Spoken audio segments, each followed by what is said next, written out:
की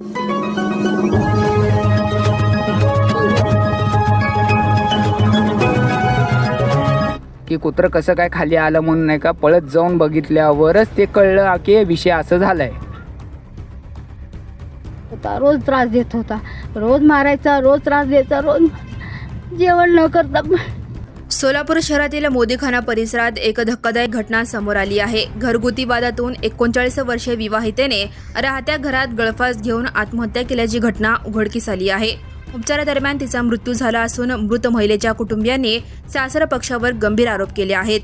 सोलापूर शहरातील मोदीखाना परिसरात 9 मे 2026 रोजी रात्री 11 वाजण्याच्या सुमारास ही घटना घडली. रजनी श्रीनिवास म्हेत्रे व 39 या विवाहितेने आपल्या राहत्या घरात पत्र्याच्या वाशाला ओढणीच्या साहाय्याने गळफास घेतला. घटनेची माहिती मिळताच त्यांचा मुलगा प्रतीक याने तात्काळ त्यांना खाली उतरवून सोलापूर येथील श्री छत्रपती शिवाजी महाराज सर्वोपचार रुग्णालयात उपचारासाठी दाखल केले. मात्र उपचारादरम्यान 11 मे 2026 रोजी सायंकाळी त्यांचा मृत्यू झाला. मृत रजनी म्हेत्रे यांच्या आईने आणि भावाने माध्यमांशी बोलताना गंभीर संशय व्यक्त केला आहे. त्यांनी पती आणि सासरच्या लोकांनीच रजनीला आत्महत्येकडे प्रवृत्त केल्याचा आरोप केला आहे. आत्महत्यामधील कारण आणि संपूर्ण घटनेचा तपास सध्या पोलीस करत आहेत. माझ्या मुलीला मारून टाकले, गळा दाबून तिने फाशी घेतली नाही, फक्त त्याने मारून फुफ्फुसला मारलेला लागलेला आहे. त्या तिथं दवाखान्यात ट्रीटमेंट करताना ते दिसलं आम्हाला. ते कोण घरात नसताना तो सगळं केला. रोज रोज रोज त्रास देत होता, रोज त्रास देत होता, रोज मारायचा, रोज त्रास द्यायचा, रोज जेवण न करता. मी तिची आई बोलते, मी तिची आई बोलते. किती तारखेला त्यांना ऍडमिट केलं? 11 तारखेला 11 वाजता. डॉक्टरांनी काय सांगितलं? डॉक्टरने आम्हाला काहीही सांगितलं नाही, काहीच बोलले नाही. फक्त फुफ्फुस त्रास व्हायला म्हणत होते, फुफ्फुसला त्रास होतोय म्हणत होते, फुफ्फुसला त्रास आहे, त्यांना काही नाही झालं म्हणत होते.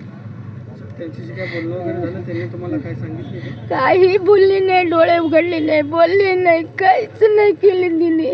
लग्न झालंय, मला आठवेना ते. आता 24 वर्ष झालं तिचं लग्न होऊन. माझी बहीण श्रीनिवास व्यंकप्पा म्हेत्रे यांना दिली होती.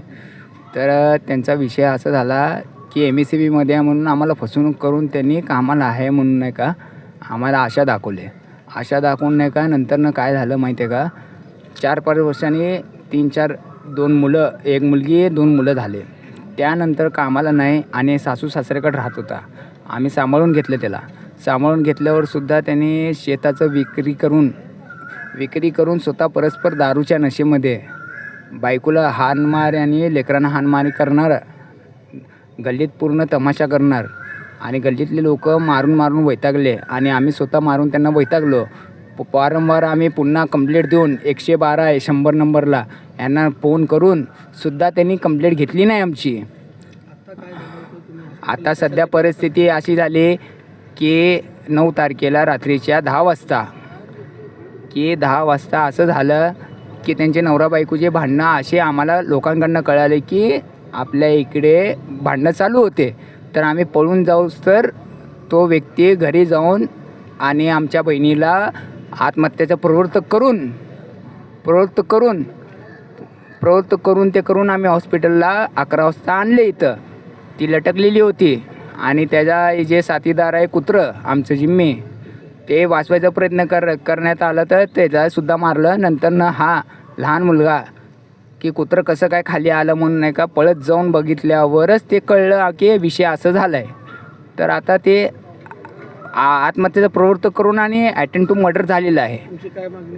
आता आमची मागणी आहे की आम्ही बॉडी घेऊ शकत नाही.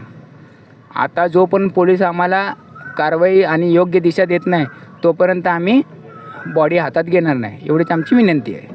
Now and press the bell icon. Never miss a